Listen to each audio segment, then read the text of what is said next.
Welcome. In this video I wanted to go over the archery equipment I got for my kid for the NASP program, so that's the National Archery in the Schools program. So I have a bow case, a bow, and arrows. And I want to give my background is I don't have any experience in archery. I probably shot 2-3 dozen arrows in my life, and there are probably videos out there from coaches and such talking about equipment, but I wanted to give my perspective. So you should probably watch those videos, but you could also watch my videos and maybe have a different point of view. And I will put links below to some of this equipment, and there may be some affiliate links, and I'll have alternative links. So if you're looking to buy online, you can check those out. And also, if I say anything correctly or you have any other tips, go ahead and drop them in the comments so people can read through those. So let's start with the arrows. That's the easiest. So I ended up buying these locally at Shields.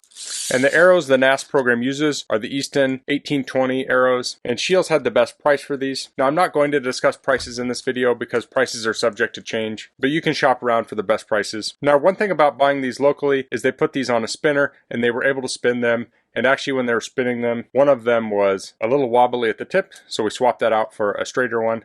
And we got 6 arrows. It seems like if you buy kits or packs, a lot of times you get 6 arrows. So we just bought 6 loose arrows. And actually at Shields, if you go online, they have a 6-pack, and the 6-pack actually costs more than buying individual arrows.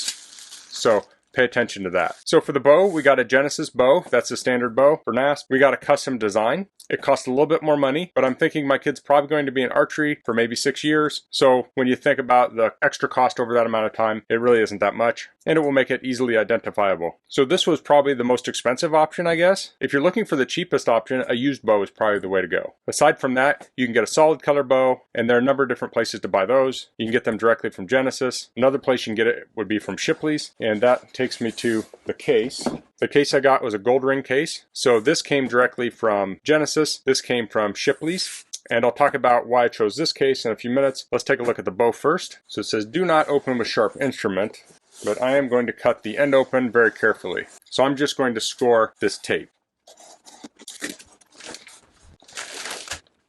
Okay, so here's the bow.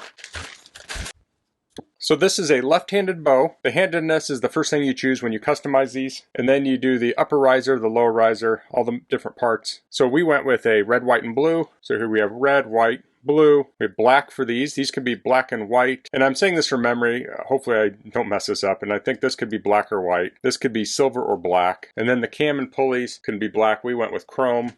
And we went with red and blue for this string here and white for this one. I don't know all the exact names. Now I have noticed at the archery practices, almost every bow, I think actually every bow had black here. So this one's silver. So this should be easier to pick out on the rack. Although being customized, it'll just be easier in general. Now one thing to note, and I'm just relaying what the coach told me, is that they're not allowed to have camo on this section. The reason being is they could use that to help aim. So I just needed a solid color there, but otherwise he said the rest of this should be fine.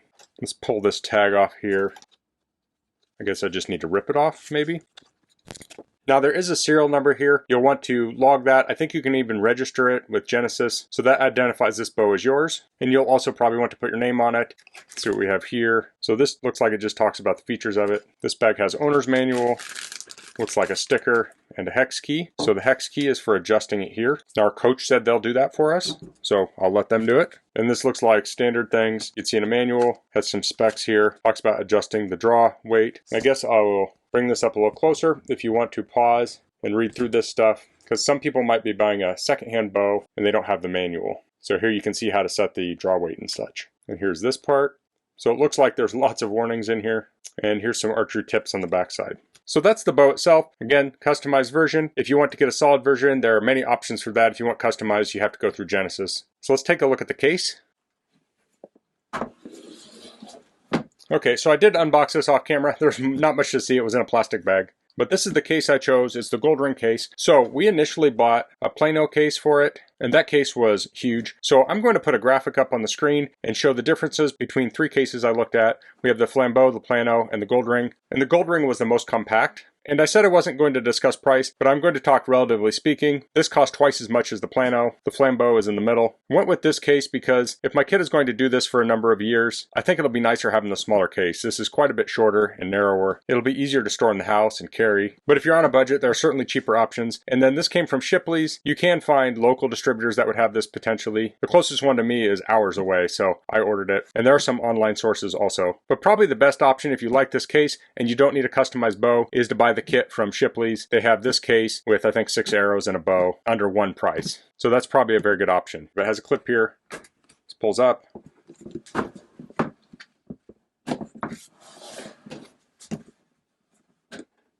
And here it's open. So this has a place to put your arrows and your bow. Has the egg crate foam in it. So here we'll put the bow in. And you can see there's just enough room to put a bow in here. The quality on this seems decent. It's just injection molded plastic. I could potentially see things breaking off on it if you're not careful. But again, I do like the size of this. It's very compact. So let's try putting some arrows in there. So looking at the diagram, the arrows are alternating direction. So when I put them in, I'm going to press them in directly where the clips are. I don't want to press them in the middle and potentially bend them. So here we have the bow, we have the arrows. Let's close this up. And it's ready to go. Now these cases do have a number of colors. They're usually like a two-tone thing. There's the base color and this kind of decoration on it. So we went with red and black. It does have holes here and here. It looks like you could put a lock in there, but obviously a case like this, you could just cut through it. So that would mostly keep honest people out. So that's the archery equipment we chose for the NASP program. So we definitely didn't choose the cheapest option here. The arrows were the cheapest I found at the local store, but the rest of this, the customized bow, costs a little bit more and the case costs a little bit more. So if you're looking for a unique bow, you can do that customization. And if you want the smaller case, you can go with the gold ring. But if you're on a tighter budget, check out one of those kits or look at the Plano case. And if you're lucky, hopefully you can find a used one because that would probably be the cheapest option. I do want to mention that Genesis does have a kit you can buy with the arrows and the quiver, and we didn't feel we needed the quiver, so we just went with the bow. So that's all I'm going to cover in this video. If you have any questions, please leave them in the comments. If you like this video, please click like. If you haven't subscribed to my channel, I'd appreciate if you could do that. And thanks for watching. Until next time, goodbye.